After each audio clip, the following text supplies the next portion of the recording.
Lord's వేదికగా జరిగిన మూడో వన్డేలో భారత్కు చేదు అనుభవం ఎదురైంది.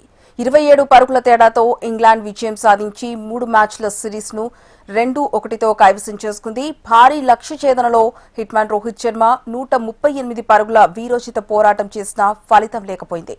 గిల్ 77, కోహ్లీ 74 పరుగులతో రాణించిన మిగతా బ్యాటర్లు విఫలమయ్యారు. మొదటగా బ్యాటింగ్ చేసిన ఇంగ్లాండ్ డకెట్ 141, బెతల్ 91, రూట్ 74 పరుగులతో భారీ స్కోర్ అందించారు. భారత బౌలర్లలో ప్రసిద్ధ కృష్ణ 2 వికెట్లు, ప్రిన్స్ యాదవ్ 1 వికెట్ తీశారు. ఇంగ్లాండ్ బౌలర్లలో శామ్ కరణ్ 4 వికెట్లతో చెలరేగగా బెతల్, ఆర్బల్, రషీద్ తలో వికెట్ పడగొట్టారు.